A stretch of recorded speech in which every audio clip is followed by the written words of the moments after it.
Hi travelers, it's been a while since I did a reflection video, and it's been a year and a month since I got my Bronco, so I figured why not talk about how it's been going. The day I'm recording this is February 17th, and the Bronco has about 13,000 miles on it. Not too shabby for 13 months. The Bronco has been to Arizona, California, Nevada, Washington, Oregon, New Mexico, and Colorado so far. I'm hoping to get it out east this year, but we'll see how things line up. It's been on about 10 trail cleanups so far, and it's definitely gotten its fair amount of dirt and a good beating. It's also had a pretty decent makeover. I mean, aside from the builds that go to maybe SEMA or Overland Expo and other company-specific builds, I feel like I rarely see a Bronco that's done up as much as mine. And to be fair, it doesn't need it. The whole point of it was to be able to take it out right from the dealer. That was the whole reason I got it. But yeah, let's talk about the before process, what mods I've made, and answer the question, was it worth it? I started looking into an off-road vehicle back in 2020. Part of it was a bit of YOLO. Going through cancer does some funky stuff to your mind. It makes you realize that life is too short to not do fun stuff. Obviously being responsible and financially sound, but also letting go a bit more. The other part was wanting a more capable vehicle while out on trail cleanups. Don't get me wrong, my Jeep Grand Cherokee was amazing, especially for a two-wheel drive. Honestly, it's a lot more comfortable than the Bronco because it has all the luxury upgrades like heated seats, dual AC, auto wipers, little conveniences. But I also had a lot of issues with it at the beginning. I had a couple scares where it almost left me stranded during my travels. So as someone that goes out and travels on my own a lot, that just wasn't cutting it.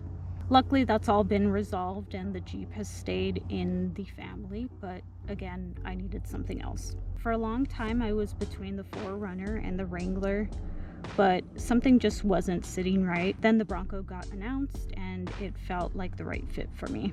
My biggest decision points were having a vehicle already built for off-roading and having room to sleep in the back. The Wrangler was too small for my liking, and I didn't want to put 10 or 20K more into a 4Runner to get it to where I wanted. Style and color were huge because, yes, if I'm going to shell out the money, you bet I'm going to get what I want. Now let's get one thing out there. I'm not a huge enthusiast of any manufacturer.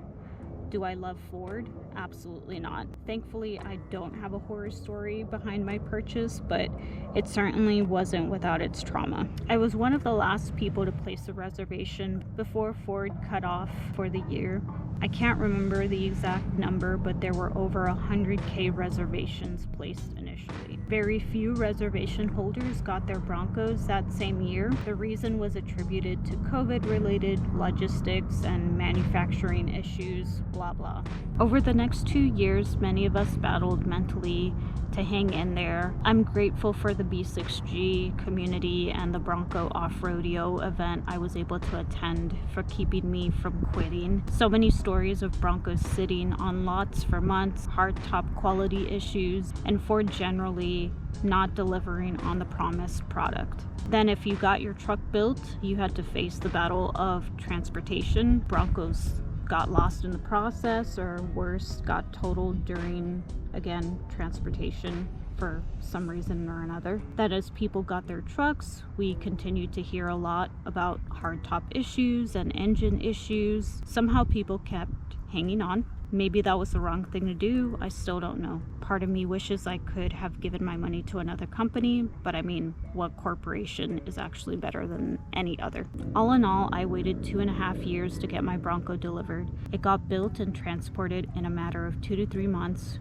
which was nothing compared to others. Still, there was a lot of anxiety, stress, and grief that came with the process. It's hard to really explain if you didn't go through it, but I get it. It was a choice and definitely not a necessity, but I don't think it should be an excuse for a company to be treating customers as Ford did, and as many other companies do. So the Bronco got delivered, and I did not waste any time making it my own or getting it out on trail cleanups.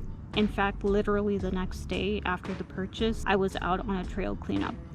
Then a month later, I had to leave out of the country for vacation, which sucked in its own way because I had just gotten the Bronco and I really wanted to go out on trips with it, but I had such a great time in Japan.